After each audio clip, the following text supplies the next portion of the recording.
I've got a simple but very difficult question for you to answer. Are these the most influential games in horror history? Well, here are our picks, and let us know if you agree in the comments below. Take it away, Bex. While modern Xbox gamers are probably more familiar with the 2008 version on the 360, Alone in the Dark actually first crept into view in 1992, and gaming has never been the same since. You play as a detective trapped inside an exceptionally spooky mansion. Alone in the Dark introduced us to the whole concept of a survival horror game. This game wasn't just about solving puzzles or battling supernatural menaces, it was about making choices. Should you fight that enemy or try to find a way around them? Fill up your inventory with more weapons or first aid kits. You'll always be second guessing yourself, and that delicious tension is what makes this sort of horror so totally nerve-wracking. Credited by the Guinness Book of World Records as the first ever 3D survival horror game, Alone in the Dark opened up a whole new world of horrifying possibilities. Next up, we've got another early horror hit and a real cult classic. This is 1994's System Shock. This one had players exploring a futuristic space station controlled by an artificial intelligence called Shodan. Like HAL 9000, Skynet, and pretty much every other famous AI you can think of, Shodan has decided that they actually aren't too fond of the human race, so it's up to you to use your ace hacking skills to take them down. As they explore the space station, the player will find emails and other clues that help them place together what exactly happened. This innovative approach to storytelling, along with the game's creepy atmosphere and clever writing, have had a huge influence on games ever since. Ken Levine would take what he learned from the series to create another horror classic over a decade later with BioShock, while the Deus Ex games are also considered to be among System Shock's spiritual successors. System Shock remains something of a cult classic, but those who never got to experience its particular brand of spine-tingling fun are in luck, since the new lush remake will be heading to Xbox consoles and PC sometime soon. Now, at this point, horror gaming was still waiting for its first real blockbuster to really set the genre off, and it got it 2 years later when Resident Evil came to town. While Alone in the Dark may have invented the survival horror genre, Resident Evil was the game that introduced it to the world. Gamers already knew how much fun it was to blast their way through crowds of bad guys, but Resident Evil showed us how exhilarating it could be to constantly have your back against the wall. Around every corner in Spencer Mansion, there was never enough ammo, never a close enough save point, and always far too many zombies. So, if you've ever felt the white-knuckled delight of that desperate scrap for survival, tip your hat to the very first Resident Evil. Or, better yet, go check out the HD remaster on Xbox One and Series X and S.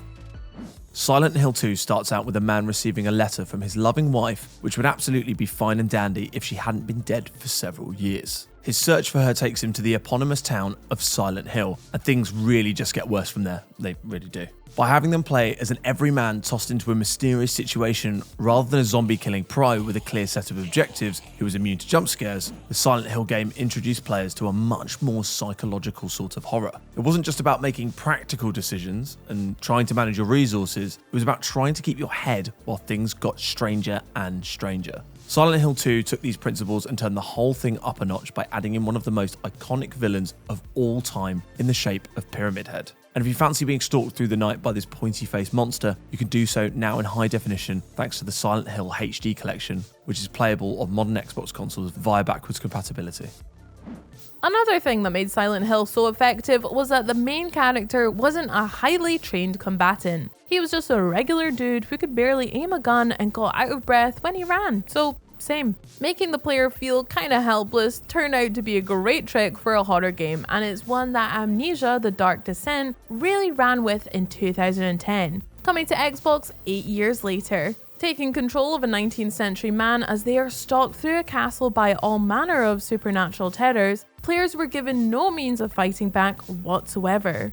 Run and hide were pretty much the only options on offer, and to be fair, if it was real life, that's probably what I would go for as well.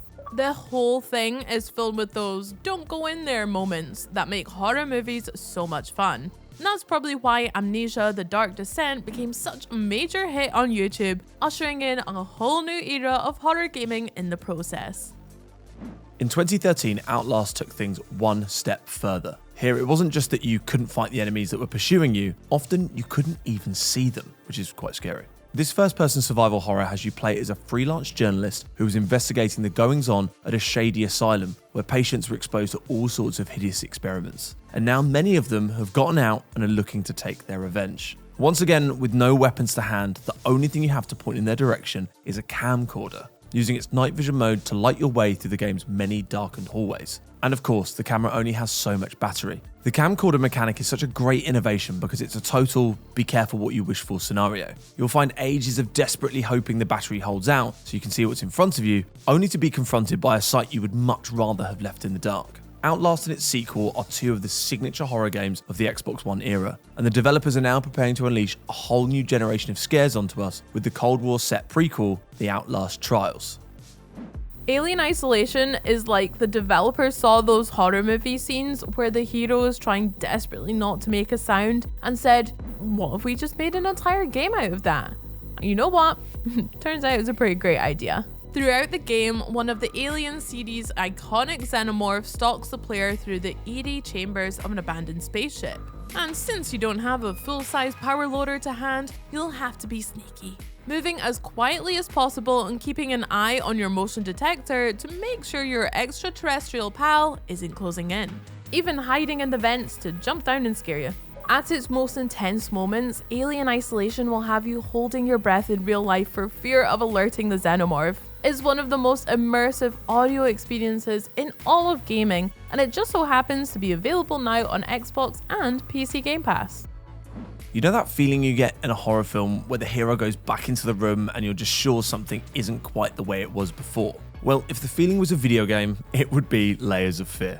This 2016 first-person horror stars an artist who has retreated to a lonely Victorian manor to work on their masterpiece. But as he wanders his vast home in search of inspiration, it begins to warp around him.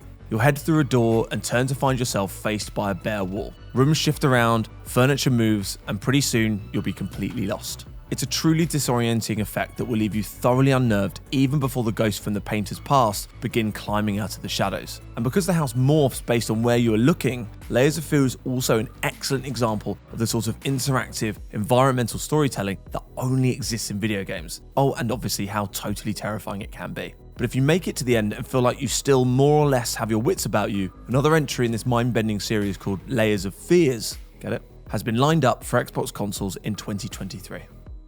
Horror games have traditionally been solo affairs, relying on that sense of isolation to send a chill through the player's bones. But that all changed in 2016 with the arrival of Dead by Daylight, which suddenly made the horror experience social. It took the classic slasher premise, a group of regular folks trying to escape from a deadly killer, and turned it into an asymmetrical multiplayer title, where one player is the hunter and the rest are the prey. Basically, it's like being back in the playground playing tag again, only being caught doesn't mean you're it means that you're going to be jammed onto a rusty butcher's hook. It's the sort of setup that guarantees an endless supply of jump scares, desperate getaways, brutal takedowns, and moments of accidental hilarity, as we know all too well from playing at loads over on our Twitch channel with a bunch of our friends, like Ready Set Ben and Luke Boogie, leading to a lot of moments like this. I'm sweating. Oh my gosh. It's pretty much everything you could possibly want in a multiplayer game. Plus, it looks stomach-churningly great in 4K 60 on the Xbox Series X and is now available on Xbox and PC Game Pass. Last up, we've got 2017's Hello Neighbor, which suggested that perhaps we should all be a little bit worried about the recent advances in AI, even when they come dressed in a cozy blue sweater vest. Mr. Peterson is the aforementioned neighbor in a stealth horror game that sees you sneaking into his home to investigate the strange sights and sounds that have been coming from his basement. Naturally, Mr. Peterson won't be too thrilled to find you snooping through his house, so you'll need to proceed as carefully as possible. But the kicker is that the game's AI actually responds to how you play, so setting traps that are specifically designed to catch you out. It's kind of like a game of cat and mouse in which the cat is getting more fiendishly clever with each passing day. So just imagine what an evil genius he'll be by the time Hello Neighbor 2 hits Xbox Game Pass this December. And by delivering a slightly more family-friendly brand of horror, Hello Neighbor has appealed to the younger gamers and helped to bring a whole new audience into the world of horror. So for helping to keep the genre alive and for scaring us half to death, we salute you, Mr. Peterson.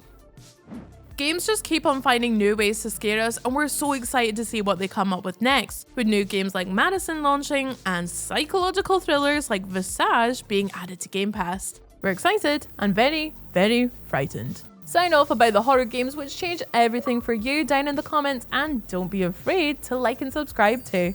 Bye!